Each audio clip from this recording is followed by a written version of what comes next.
स्क्रीनवरचं question वाचून घ्या. Ratio आणि प्रपोर्शन चालू आहे आपलं टॉपिक. दोन संख्यांचं गुणोत्तर 2:1 आहे. प्रत्येक संख्येतून 4 वजा केल्यास त्या संख्यांचे गुणोत्तर 9:4 होते. बघा तुम्हाला याच्या आधीच्या क्वेश्चनमध्ये जो काय होतं ते मी सांगितलं होतं की अशा टाईपचं जर का असेल, दिलेलं तुम्हाला गुणोत्तर आहे, दिलेलं गुणोत्तर आहे, नंतर कुठली तरी संख्या बेरीज केली किंवा वजाबाकी केली आहे आणि नंतर परत गुणोत्तर चेंज होतंय. हा फॉर्मॅट तुम्हाला वैवारी ह्या लेक्चर्सला खूप उपयोगी पडणार आहे.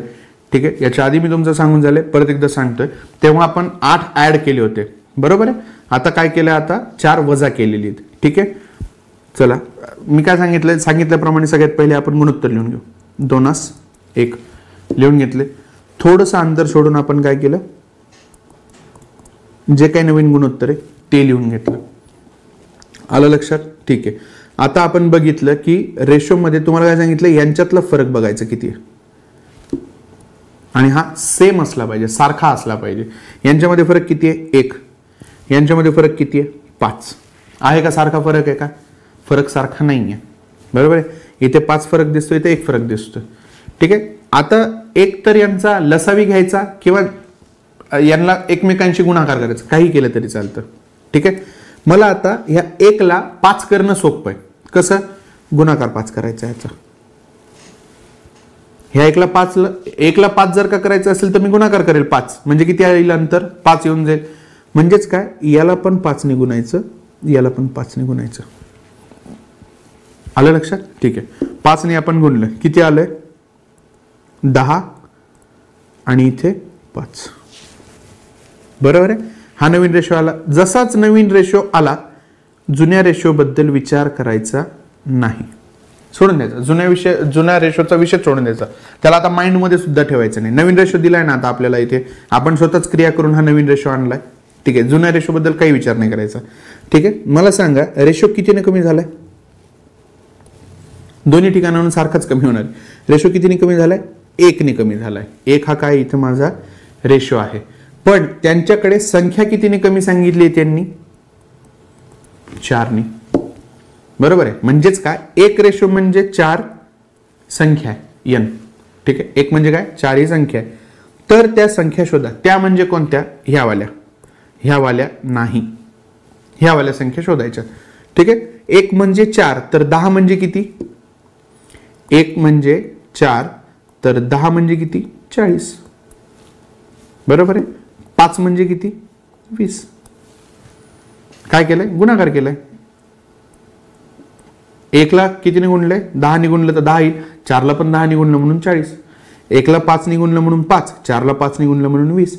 क्रॉस चेक तुम्ही करून सुद्धा घेऊ शकता की आपण जर का खरंच याच्यामधनं त्या संख्या वजा केल्या तर हाच रेशो येतोय का, बघायचंय का? क्रॉस चेक करून बघूया आपण, काय हरकत नाही. बघा काय सांगितलं आता, 40 आणि 20 यांच्यामधनं 4 वजा केले. ठीक आहे, म्हणजे किती आले? 36 आणि 16. कशाने भाग जातोय? 4 ने भाग जातोय. 9 चोक 36 आणि 4 चोक 16.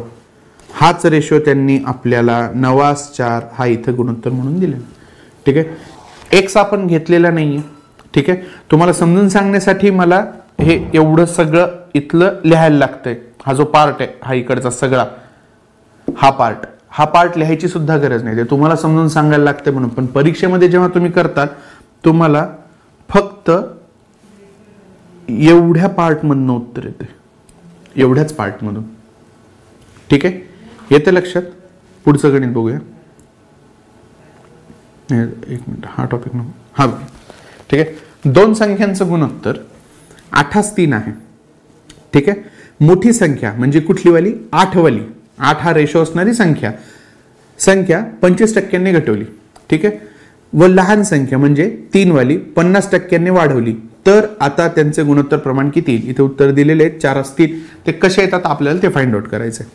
ठीक आहे, बघा मोठी संख्या कोणती आहे? मी असं इमॅजिन करतोय की 8 हीच संख्या आहे. ठीक आहे, 8च संख्या आहे. आपण रेशोलाच संख्याच म्हणून कन्सिडर जर का केलं, 8 ही संख्या आहे तर 25% घटवली.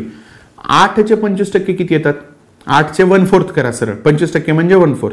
ठीक आहे, टक्केवारीमध्ये सांगेल मी तुम्हाला कसं करतात.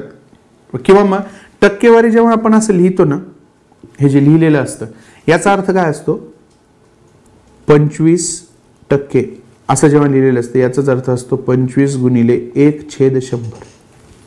काही लोक याला छेदामध्ये 100 घेतात, पण जेव्हा असं येतं ना की 16.2/3%, मग लोकांच्या बत्त्या गुल होतात की आता 100 लिहायचे कुठे म्हणून. ठीक आहे, तसं नाही करायचं.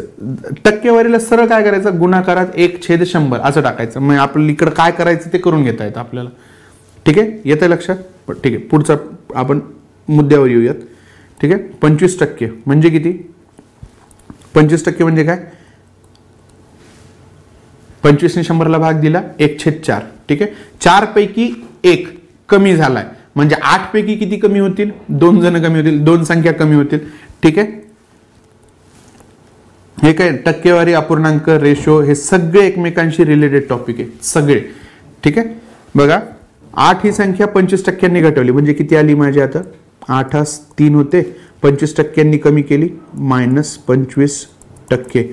म्हणजे काय 25% म्हणजे किती, 1/4 म्हणजे 4 पैकी 1 असा त्याचा अर्थ आहे. ठीक आहे, 4 पैकी 1 कमी झालं तर 8 पैकी किती कमी होतील, 2 कमी होतील. 8 मधनं 2 कमी झाले, किती उरले, 6. आणि लहान संख्या 50% वाढवली म्हणजे कोणती, 3 ही संख्या. 3 ही संख्या काय केली आपण, 50% वाढवली म्हणजे किती झाले, 3 चे 50% किती झाले, 1.5. ते आपण त्यामध्येच ऍड केले म्हणजे किती झाले, 4.5. परत एकदा पॉइंट तुम्हाला आलाय, एक तर तुम्ही दुप्पट करा किंवा मग त्याचं 10 ने गुणा. दुप्पट करणं मला सोपं जाते कारण की 4.5 ची दुप्पट 9 होते, 6 ची दुप्पट 12 होते. ठीक आहे,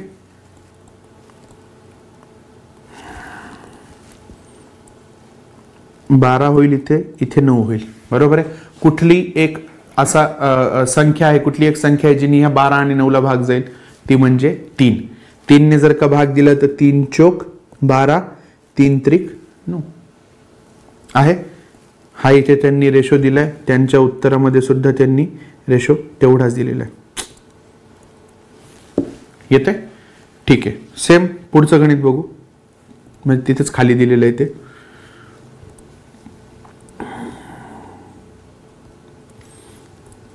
धीरज व धरती यांच्या वजनाचे गुणोत्तर 5/4 आहे. धीरजने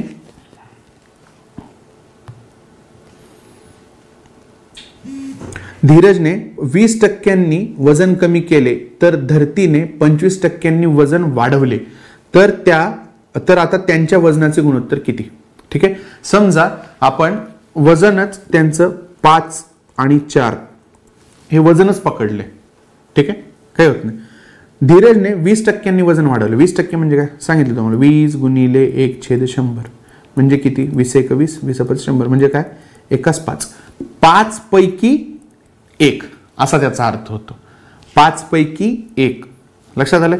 5 पैकी त्यांनी 1 वजन कमी केलंय म्हणजे आता नेमकं वजन किती झालं असेल त्याचं, 4.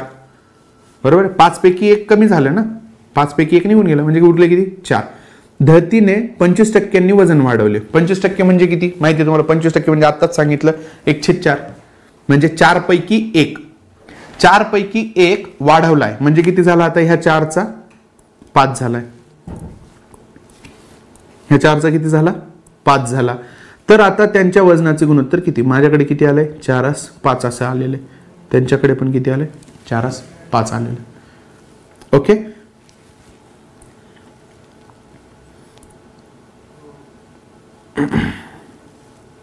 ठीक आहे. आपण हे थोडेसे पुढचे टॉपिक आहेत, सध्या ह्या टॉपिक पुरतं आपण थांबूयात. पुढच्या लेक्चरमध्ये आपण अजून नवीन एक टॉपिक बघू, नवीन क्वेश्चन्स वगैरे बघू. तोपर्यंत धन्यवाद.